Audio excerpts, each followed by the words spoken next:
अंतःकरणाचे परिवर्तन आणि अध्यात्माची पहाट फुलवणारे आपल्या हक्काचे यशवंत प्रसाद.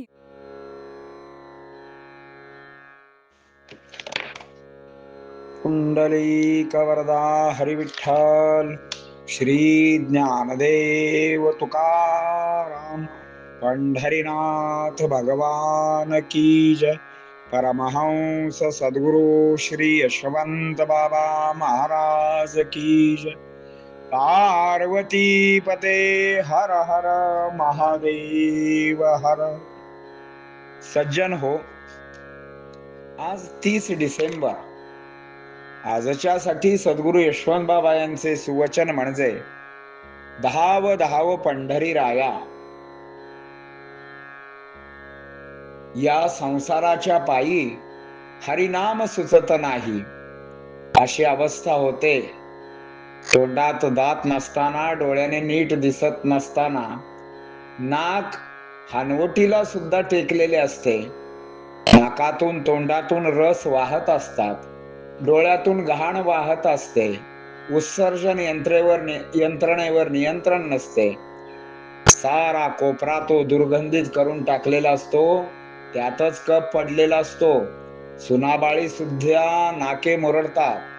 एक बहादरीन सून म्हणाली, देवा सत्यनारायणा, तेवढा कोपरा रिकामा कर, त्याच जागेवर सत्यनारायण घालीन.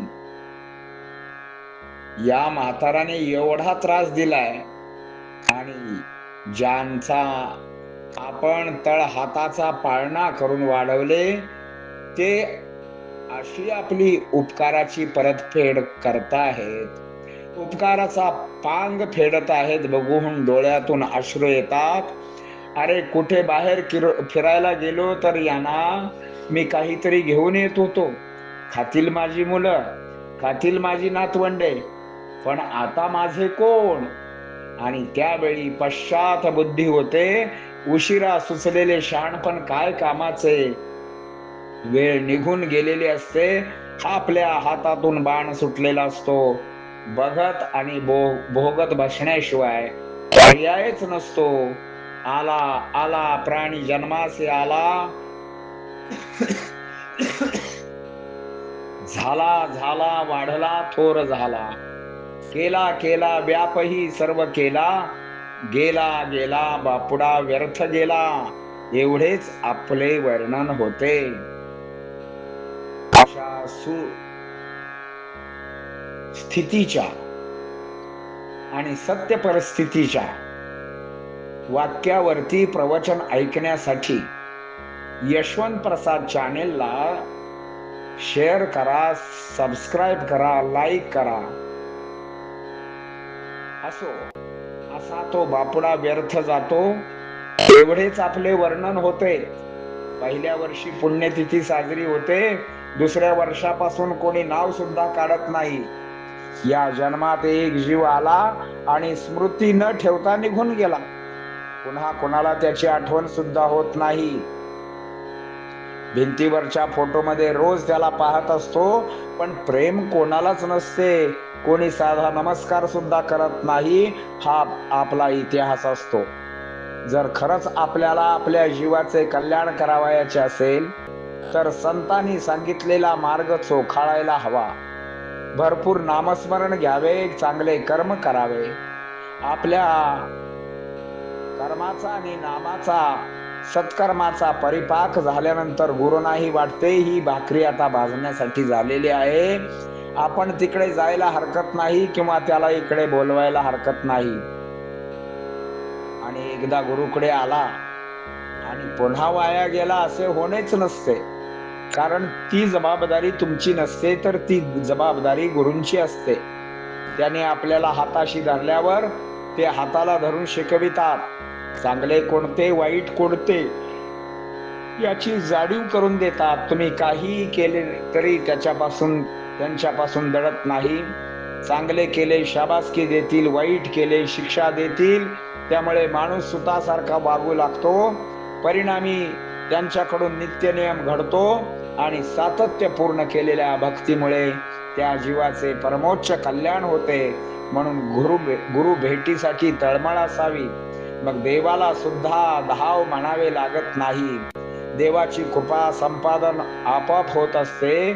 जर गुरु भेटला नाही तर मग वाया गेला. मग घरात क्लेश भांडणे होणारच.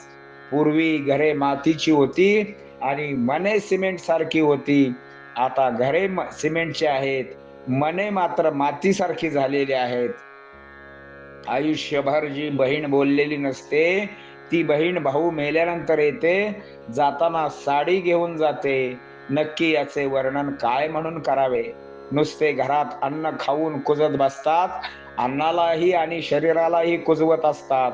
विविध रोगाचे माहेर घर म्हणून आपली नोंद होत असते.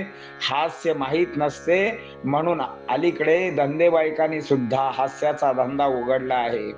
एकमेकाला गुदगुल्या करून हसवतात, हात वर करून हसवतात, तोंड वेडेवाकडे करून हसवतात. हास्याचा मालक आपल्याला पैसा मिळाला म्हणून तो हसत असतो. रस्त्यावरून जाणारे हे वेडे का हसत आहेत म्हणून ते हसत असतात. असे या कलियुगाचे वर्णन काय करावे? मात्र एकच गोष्ट लक्षात ठेव, आयुष्यभर तू जे केले आहेस तेच कर्म तुझ्या बरोबर येणार आहे. पेरलेले उगवणार आहे, तुला ते भोगावेच लागेल. या जन्मी नाही तर पुढच्या जन्मी, पण ते नक्की फेडावे लागणार, हे सत्य आहे. त्यापेक्षा पुन्हा सांगतो, बाकीचे प्याले पिण्यापेक्षा हरिनामाचा अर्थात आपल्या गुरुनामाचा म्हणजे यशवंत नामाचा प्याला पी. ते यश नामच तुला यशवंत करणार आहे, जयवंत करणार आहे. पुंडलिक वरदा हरी विठ्ठल. श्री ज्ञानदेव तुकाराम पंढरीनाथ भगवान की जय. परमहंस सद्गुरु श्री यशवंत बाबा महाराज की जय. पार्वती पते हर हर हर महादेव हर. यशवंत हो, जयवंत हो, यशवंत हो, जयवंत हो, यशवंत हो, जयवंत हो.